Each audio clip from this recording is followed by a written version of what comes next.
Hey guys, Shalana here. Welcome to the Binge Zone. On today's video, we're going to be looking at Lost in Space Season 2. So if you guys have not seen the second season, stop this video now, go check it out. But for those of you who have, we're going to be diving into the ending, the characters, the themes to get a better understanding of the second season. And guys, if you're new here, consider subscribing to our channel. That way you get more ending explains, more reviews, more recaps, and we'd greatly appreciate it. But without further ado, let's dive into Lost in Space Season 2. We're gonna skip straight to the ending because this ending of this season leaves a lot of things unanswered and a lot of different directions that the show could actually go in the third season. So let's get the bigger elephant out of the room, Dr. Smith. She's alive. There's no ifs, ands, or buts about it. She's alive. As we can see in the final scene with her, we see Maureen looking at her spacesuit float out into space. Dr. Smith is not in there. So where could she possibly be? Well, the obvious choice is she's in the Jupiter with the kids. She's in that ship because at the end, when the robot opens a container inside the Jupiter, we see her scarf as well as the ball that she picked up. And we know in Lost in Space, we saw earlier in the season that those containers could survive in space and she could store herself in that. And she's done it before earlier in the season. So it's safe to assume that Dr. Smith has snuck aboard the children's Jupiter and made it out away from the alien robots. Because remember, Dr. Smith is a survivalist first. And now it's going to bring an interesting thread in the third season because now Dr. Smith is technically the only adult in that ship. However, the captain is Judy. So now we're going to have Dr. Smith and Judy, who are two characters who are going to clash heads. And Judy, unlike Penny or the other Smiths, have never trusted and will never trust Dr. Smith. So that new dynamic for the third season is very interesting. But let's talk about why they escaped in the first place, the robots. Because at the end of the season, geez, an army of robots were on their way and a small squad, I said small like it's a tiny number, a bunch of robots assaulted the Resolute. However, what's very interesting to note is that none of the robots actually attacked anybody. And if you take that with Will's robot as well as Scarecrow, there seems to be something that these robots are not these death creatures that we assume they are, because so far all we've ever seen the robots do is chase down the Resolute or the Robinson ships because they want the engine. Now that's very interesting because as we see them run through the Resolute, they could have easily been slaughtering people along their way, but no, they just want the engine. They were chasing the engine for the most part, and come on. And that's probably because the engine itself is part of their overall ship, because throughout the second season, we saw that the robots have set up different outposts on different planets, and this ship can open wormholes and traverse galaxies like this. So I'm assuming that the engine is some sort of mechanism that they use to travel from galaxy to galaxy, and now that the humans have that doesn't leave the robots much, because think about it. They've only ever assaulted someone in hopes of getting the engine.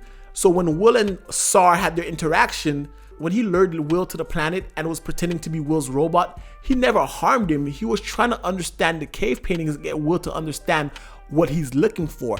So this is their technology. This belongs to them, and they're being a techno-organic species in a sense.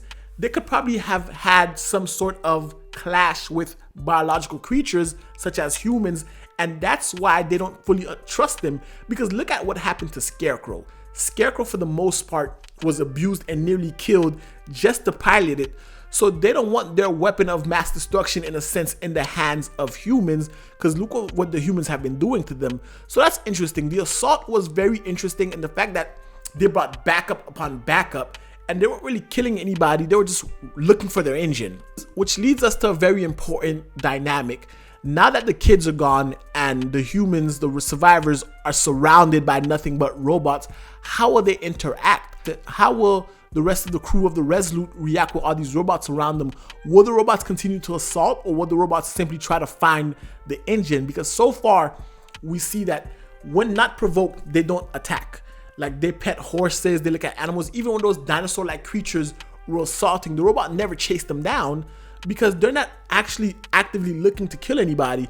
So that's a very interesting dynamic. So far, we've seen cruelty more so from the humans as opposed to the robots, and I want to see that dynamic explored more. So what if time has passed by? I want to see the overarching society that they potentially build.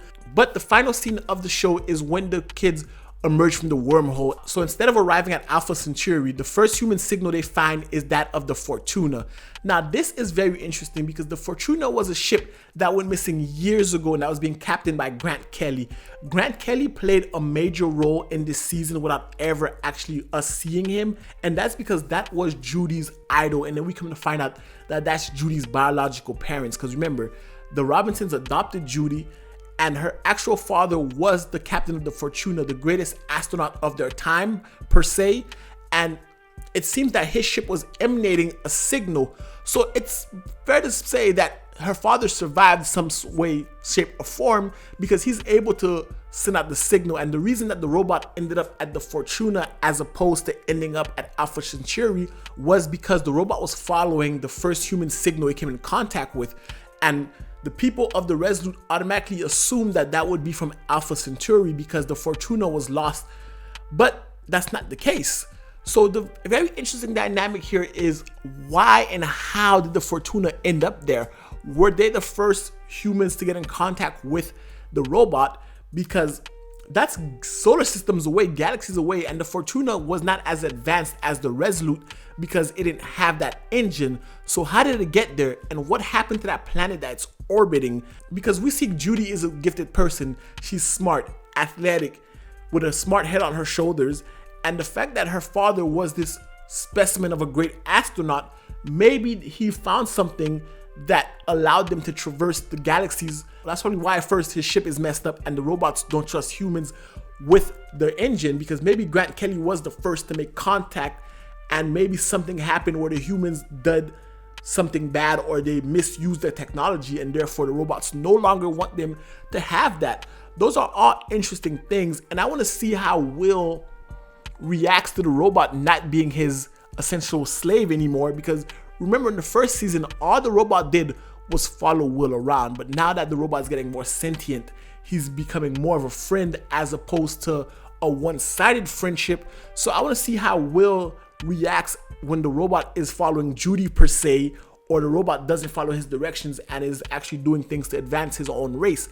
Because so far we've seen the robot help Will, but at the same time the robot isn't the one trying to actively stop his friends. For example, Scarecrow was his friend. He was willing to do whatever it took to save his friends.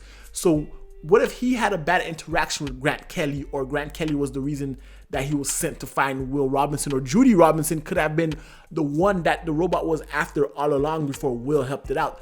All that's some interesting things for the second season. I'm pretty excited about it. There's a few things I'd like to see explored more because we got a basic understanding of what's going on, but a few minor details could be worked out. Anyway guys, that's my explanation on Lost in Space, the ending. Let me know what you think about it in the comment section below. And guys, if you're new here, consider subscribing, hitting the like button if you like this video. And guys, we started a Patreon and we could really use your support. So if you like what we do here and you want more content, consider joining us on Patreon, following us, subbing to us, however you want to do it. Any support is great support and we could really use the help. And until next time, binge on.